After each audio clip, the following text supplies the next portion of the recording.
Balto, the Dog Who Saved Nome by Margaret Davidson. This is Nome, Alaska. Repeat. This is Nome, Alaska. We need help. Fast. A man bent over the machine in the Nome telegraph office. Again and again he pressed down the signal key. Click, click, clack, click, click, clack. He was sending a message to the town of Anchorage, Alaska, 800 miles to the southeast. Click, click, clack, click, click, clack. The Anchorage telegraph operator wrote down the message. The news was very bad. A terrible sickness has broken out in the Nome area, a disease called Difteria. Some people had already died of it. Many more would die if they weren't treated soon.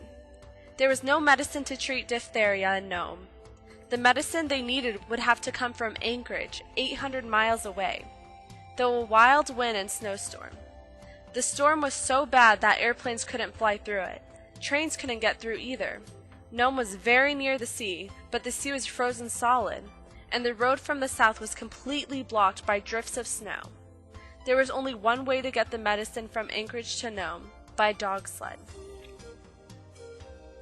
The medicine was packed in a box and sent north by train, as far as the train could go on the snowy tracks. It was still more than 600 miles east of Nome. From now on, teams of dogs would have to take it the rest of the way. The teams were ready. The first team pushed north through the storm to a little town. There, a second team was waiting. It went on to another small town where a third team was ready to take the medicine farther. At first, the teams managed to go many miles before they grew tired, but the storm was growing worse by the minute. Finally, Charlie Olson's team staggered into the little village of Bluff, 60 miles from Nome. They had only gone 20 miles, yet Olson and the dogs were almost frozen and completely worn out. Gunnar Casson and his team were waiting in Bluff. The wind screamed through the little town. The snow was piling deeper and deeper onto the ground. It was 30 degrees below 0 Fahrenheit outside now, and the temperature was falling fast. "It's no use trying to go out in that," Charlie Olson said. "I almost didn't make it. You and the dogs will freeze solid before you get halfway." But Casson knew how important the medicine was. He knew that hundreds, maybe thousands of people would die if they didn't get the medicine soon. Besides, he knew he didn't have to go all the way. Another team was waiting 40 miles away in the little village of safety. The team would take the medicine the last 20 miles to Nome. Quickly, Gunnar Casson hitched up his team of dogs, and at the head of the long line he put his lead dog, Balto. Balto was a mixed breed. He was half Eskimo dog and half wolf. Many dogs who are part wolf never become tame. They never learn to trust people, or obey them either. Balto was different. He was a gentle dog who obeyed orders quickly. He also knew how to think for himself. Usually, Gunnar Casson guided the dogs. He told them where to go. Now he couldn't even see his hand in front of his face, so everything was up to Balto, the big black dog who would have to find the trail by smell. Then he'd have to stay on it no matter what happened. Gunnar Casson climbed onto the back of the sled.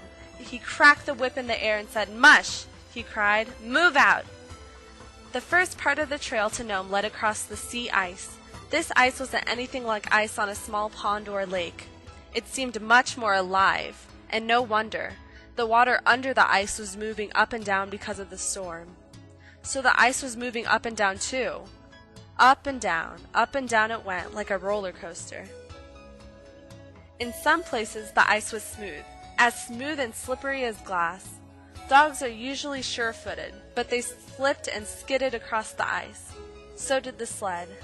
And sometimes the ice came to sharp points that dug deep down in the dog's paws. Worst of all were the places where the ice was bumpy, so bumpy that the sled turned over again and again. Each time it turned over, the other dogs began to bark and snap at each other, but Balto always stood quietly while Casson set the sled up right again.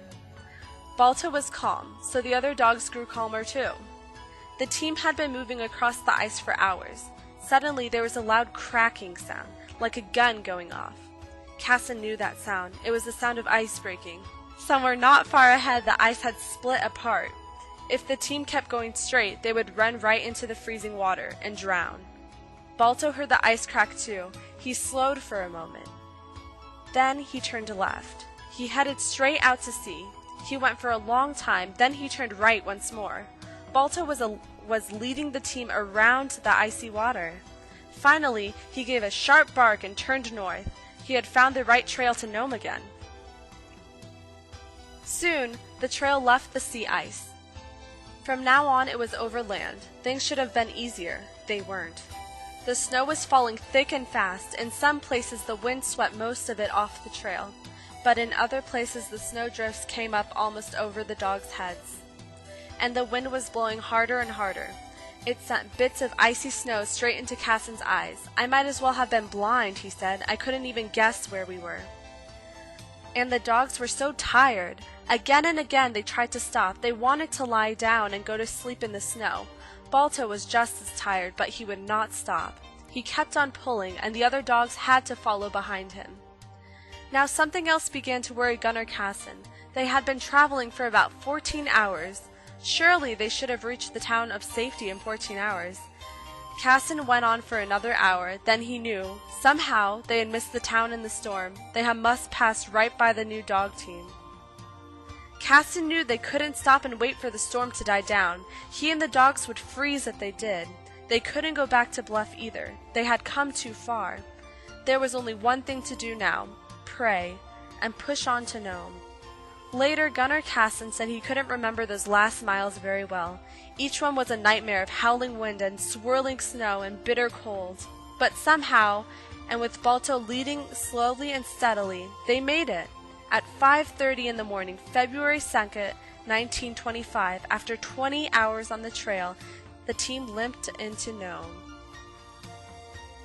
The whole town was waiting for the medicine. They gathered around Gunnar Kassen. They shook his hand and pounded him on the back. "How can we ever thank you?" one woman cried. Gunnar Kassen shook his head. He then sank to his knees beside Balto. He began to pull long splinters of ice from the dog's paws. "Balto, what a dog," he said. "I've been in Alaska for 20 years and this was the toughest trip I've ever made, but Balto, he brought us through." Many newspaper and magazine stories were written about Balto. His picture was printed on postcards and in books. And today, on a grassy hill in New York City's Central Park, there's a life-size statue of Balto, the dog who saved Nome.